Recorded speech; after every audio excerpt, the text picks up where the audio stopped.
இது விஜய் அரசினுடைய மிகப்பெரிய சாதனை. தமிழ்நாட்டினுடைய தொழில்துறை அமைச்சர் கீர்த்தனா அவர்கள் நேரடியா சவுத் கொரியாவுக்கே போய் அங்க இருக்கக்கூடிய ஹுண்டாய் நிறுவனத்தோடு 40,000 கோடி மதிப்பிலான மிக முக்கியமான ஒப்பந்தத்துல கையெழுத்து போட்டு ஒட்டுமொத்தமாக தூத்துக்குடியில மிகப்பெரிய துறைமுகத்தை உருவாக்குறதுக்காக எல்லா வேலைகளையும் வெற்றிகரமா செய்து முடிச்சிருக்காங்க அப்படின்னு பல பத்திரிகையில செய்தி வந்துகிட்டு இருக்கு. அது மட்டும் இல்லாம கீர்த்தனா அவர்கள் சவுத் கொரியா போன போட்டோ எல்லாம் எடுத்து போட்டு இன்ஸ்டாகிராம்ல பாட்டெல்லாம் போட்டு ஃபயர் விட்டுக்கிட்டு இருக்காங்க. சரி, ஊருக்குள்ள இப்படி ஒரு செய்தி சுத்திக்கிட்டு இருக்கு, இது உண்மைதானா அப்படின்னு கொஞ்சம் தேடி பார்த்தேன். கீர்த்தனா அவர்கள் சவுத் கொரியாவில் ஹுண்டாய் நிறுவனத்தை போய் விசிட் பண்ணது உண்மைதான். ஆனா உண்மையிலேயே இந்த ஒப்பந்தம் கையெழுத்தாயிருக்கா? இந்திய வரலாற்றிலேயே தமிழ்நாட்டு வரலாற்றிலேயே எந்த முதலமைச்சராலையும் சாதிக்க முடியாத ஒரு விஷயத்தை விஜய் சாதிச்சிட்டாரு அப்படின்னு சொல்றாங்க இல்லையா, அது உண்மையா? இது குறித்து மிக விரிவா எக்கனாமிக் டைம்ஸ் பத்திரிகை ஒரு கட்டுரை எழுதியிருக்காங்க. அந்த கட்டுரையில அப்படி என்ன சொல்லியிருக்காங்க? வணக்கம், இது தமிழ் குரல். நான் உங்கள் சத்யராஜ். தமிழ்நாட்டினுடைய தொழில்துறை அமைச்சர் கீர்த்தனா அவர்கள் சவுத் கொரியா போய் அங்க இருக்கக்கூடிய ஹுண்டாய் நிறுவனத்தோடு மிகப்பெரிய ஒப்பந்தங்கள் போட்டு தூத்துக்குடியில 40,000 கோடிக்கு துறைமுகம் கட்டுவதற்காக முதலீட ஈர்த்துட்டு வந்திருக்கிறாங்க அப்படிங்கிற செய்தியை எல்லா பத்திரிகையும் எழுதியிருக்கிறாங்க. எக்கனாமிக் டைம்ஸ் பத்திரிகையும் இதான் எழுதியிருக்கிறாங்க. ஆனா இதுல இன்னொரு முக்கியமான ட்விஸ்டும் அந்த கட்டுரையில் இருக்கு. அதாவது அந்த கட்டுரையுடைய தலைப்பு என்னன்னு பாத்தீங்க அப்படின்னா, TN industrial minister Keerthana Sampath visited HD Hyundai shipyard in South Korea. இதுதான் அதனுடைய தலைப்பு. ஜூன் 9, 2026 இந்த கட்டுரை வெளியே வந்திருக்கு. இதை ஏன் இவ்வளவு துல்லியமா நான் சொல்றேன் அப்படின்னா, உங்களுக்கு ஏதாவது சந்தேகம் இருந்தா அந்த கட்டுரை நீங்களே போய் படிச்சு பாருங்க, நான் சொல்றது உண்மையா இல்லையா அப்படின்னு தெரியும். இந்த கட்டுரையில் அவங்க அப்படி என்ன சொல்றாங்க அப்படிங்கிறதுக்கு முன்னாடி இன்னொரு விஷயத்தை நம்ம தெரிஞ்சுக்கணும். அது என்ன அப்படின்னா, தமிழ்நாட்டில் ஏற்கனவே வர இருந்த மசாக் டான் லிமிடெட் அப்படிங்கக்கூடிய முக்கியமான ஒரு துறைமுகம் ப்ராஜெக்ட், அதாவது கிட்டத்தட்ட 30,000 கோடி ரூபாய் ப்ராஜெக்ட் அப்படிங்கிறது தமிழ்நாட்டை விட்டு ஆந்திராவுக்கு போயிருச்சு அப்படிங்கிற செய்தியை நம்ம எல்லாருமே பார்த்தோம். அது குறித்து ஏற்கனவே நம்ம ஒரு வீடியோ கூட பேசியிருந்தோம். ஏன் இந்த ப்ராஜெக்டை தமிழ்நாடு அரசாங்கத்தினால ஹோல்டு பண்ண முடியாம தவிர்த்துட்டாங்க, விட்டுட்டாங்க அப்படிங்கிற கேள்வி இன்னைக்கு இருக்கக்கூடிய விஜய் அரசாங்கத்தை பார்த்து நேரடியா கேட்டாங்க. ஆனா விஜய் அரசாங்கத்தின் தரப்புல இருந்து எந்த ஒரு மிகப்பெரிய பதிலுமே வரல. தமிழ்நாடு ஏன் இந்த ப்ராஜெக்டை செயல்படுத்த முடியாம லேட் பண்ணுச்சு, தவிர்த்துச்சு, இது முன்னைய அரசாங்கத்தினுடைய பிரச்சனையா இல்ல விஜய் அரசாங்கத்தினுடைய பிரச்சனையா அப்படிங்கிற கேள்வி எல்லாம் வந்துட்டு இருக்கும்போது இப்ப இந்த செய்தியில் என்ன சொல்றாங்க அப்படின்னா, இல்ல அதை விட ரொம்ப முக்கியமான ப்ராஜெக்ட் தூத்துக்குடி ப்ராஜெக்ட். கிட்டத்தட்ட 40,000 கோடி வரைக்கும் HD ஹுண்டாய் அப்படிங்கக்கூடிய சவுத் கொரிய நிறுவனம் முதலீடு பண்றாங்க. இந்த ஒப்பந்தம் கையெழுத்தாயிருக்கு, கீர்த்தனா தான் முடிச்சிருக்காங்க அப்படின்னாங்க. ஆனா இந்த கட்டுரையிலேயே இன்னொரு விஷயத்தை என்ன சொல்றாங்க அப்படின்னா, இந்த HD ஹுண்டாய் நிறுவனத்திற்கும் தமிழ்நாடு அரசாங்கத்திற்கும் அதேபோல் மத்திய அரசாங்கத்திற்கு இடையிலும் ஒரு ஒப்பந்தம் கையெழுத்தானது உண்மைதான். இங்க கவனிக்க வேண்டிய விஷயம் என்னன்னா, இது தமிழ்நாடு அரசாங்கத்தினுடைய ப்ராஜெக்ட் அல்ல. தூத்துக்குடி துறைமுகம் இருக்கு பாத்தீங்களா, வஉசி துறைமுகம். அந்த வஉசி துறைமுகம் அப்படிங்கிறது மத்திய அரசாங்கத்தின் கட்டுப்பாட்டில் கூடிய துறைமுகம். இந்த துறைமுகமும் தமிழ்நாடு அரசாங்கத்தினுடைய சிப்காட்டும் அதே போல சவுத் கொரியா நிறுவனம் இருக்கு பாத்தீங்கன்னா, இந்த 3 பேரும் சேர்ந்து ஒரு ஒப்பந்தத்தை கையெழுத்து போட்டிருக்கிறாங்க. இது மத்திய அரசாங்கத்தினுடைய மார்டைம் அமிர்த் கால் விஷன் 2047 அப்படிங்கக்கூடிய ஒரு மிஷனின் அடிப்படையில வந்த ப்ராஜெக்ட்.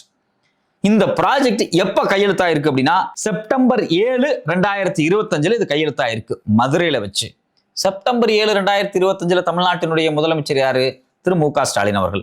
தமிழ்நாட்டினுடைய தொழில்துறை அமைச்சர் யாரு? திரு DRP ராஜா அவர்கள். சோ அப்போ DRP ராஜா அவர்களும் திரு மு.க. ஸ்டாலின் அவர்கள் முதலமைச்சராக இருக்கக்கூடிய அந்த திமுக அரசாங்கம் தான் இந்த ஒப்பந்தத்தை செப்டம்பர் 7, 2025 மதுரையில வச்சு ஃபைனலைஸ் பண்ணியிருக்கிறாங்க. இந்த ப்ராஜெக்டினுடைய மொத்த இன்வெஸ்ட்மெண்ட் அப்படின்னு அப்ப சொன்னது எவ்வளவு அப்படின்னா, 16,000 கோடியிலிருந்து 33,000 கோடி வரைக்கும்.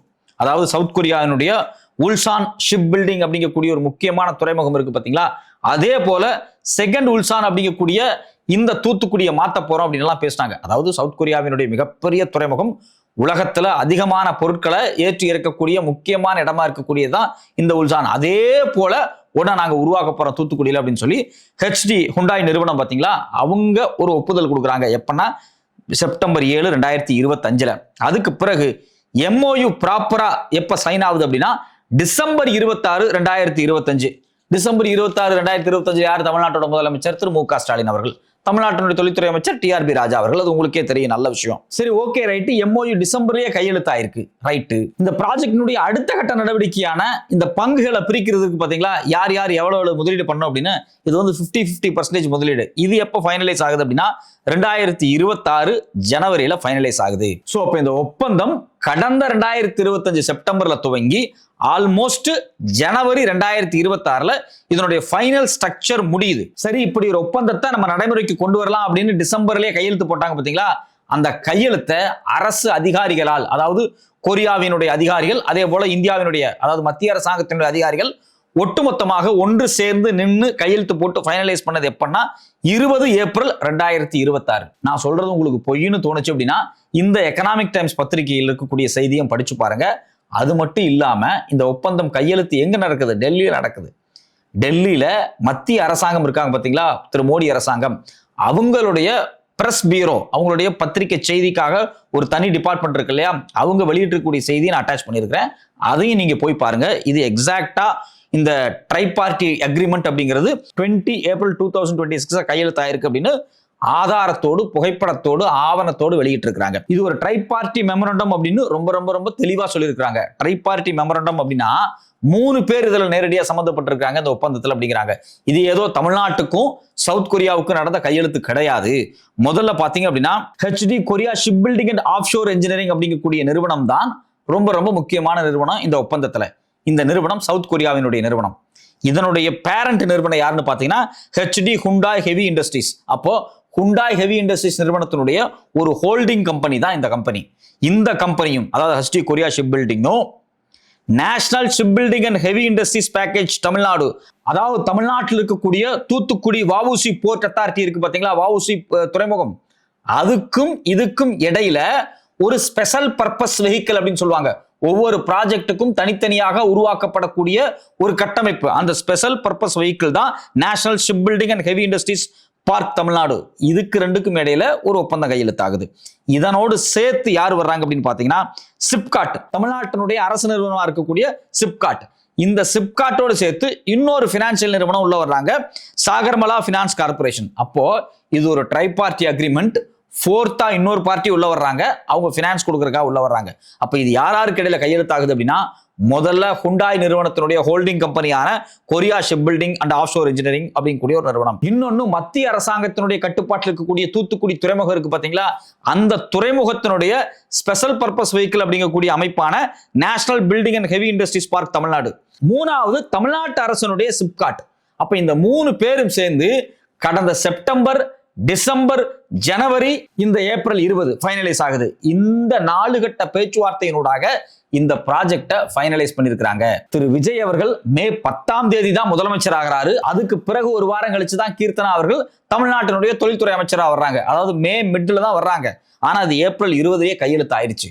இப்ப அவங்க எதுக்காக சவுத் கொரியா போயிருக்காங்க அப்படின்னா இதே ஹுண்டாய் நிறுவனத்தோடு இந்த ஒப்பந்தங்கள் ஏற்பட்டிருக்குது பாத்தீங்களா, அந்த ஒப்பந்தத்தின் அடிப்படையில வேலை இங்க துவங்குதா துவங்கலையா, என்ன நடக்க போகுது அப்படிங்கிறதுக்காக நேரடியா போய் விசிட் பண்ணி புகைப்படம் எல்லாம் போட்டிருக்காங்க.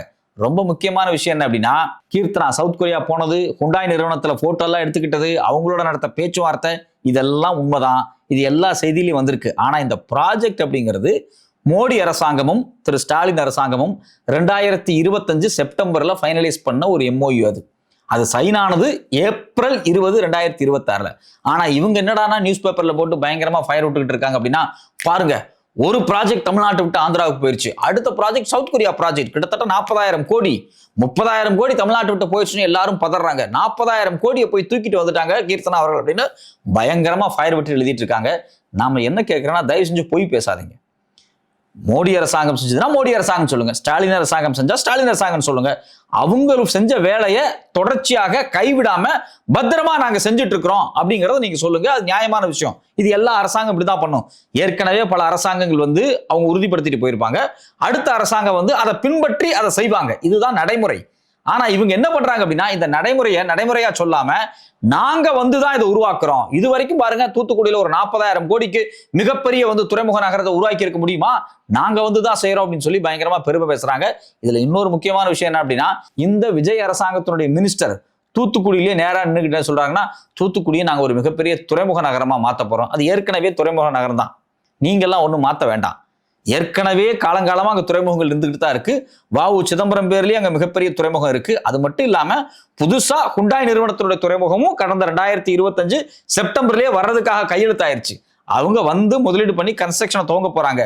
யாரோ ஒருத்தங்க புள்ள பெத்துக்கிறாங்க, நீங்க உங்க பேரை எழுதி உங்க இன்சியலை போட்டு உங்க குழந்தைன்னு சொல்றீங்க. இதுதான் நமக்கு வேதனையா இருக்கு. தயவு செஞ்சு திரும்ப திரும்ப பொய் சொல்லாதீங்க. எது உண்மையோ அந்த உண்மையை சொல்றதுதான் ஒரு அரசாங்கத்தினுடைய அழகு. உங்களுடைய ரீல்ஸ் வரிக்காக உங்களுக்கு ஓட்டு போட்ட மக்களை பொய் சொல்லி ஏமாத்தாதீங்க. இது ஏற்கனவே தமிழ்நாடு அரசு, டெல்லி அரசு, சவுத் கொரியாவினுடைய ஹுண்டாய் நிறுவனம் 3 பேரும் சேர்ந்து போட்ட ஒப்பந்தம். இதுல உங்களுக்கு ஏதாவது சந்தேகம் இருந்துச்சு அப்படின்னா இந்த எக்கனாமிக் டைம்ஸ் கட்டுரை படிச்சு பாருங்க. சாதாரணமா கூகுள்லயோ, சாட் ஜிபிடிலயோ, ஜெமினிலயோ போய் இந்த ப்ராஜெக்ட் எப்ப கையெழுத்தாயிருக்கு, இந்த ப்ராஜெக்டுடைய பேக்ரவுண்ட் என்னன்னு போட்டு தேடி பார்த்தீங்க அப்படின்னா உங்களுக்கு எல்லா உண்மையும் தெரியும். இதை நான் தேடி பார்க்க மாட்டேன், விஜய் என் தலைவர், அவர் தான் எல்லாம் செஞ்சாருன்னு நான் ஃபயர் விடுறேன் அப்படின்னு முட்டாள்தனமா சொன்னீங்கன்னா நீங்க முட்டாளாவே இருந்துக்குங்க.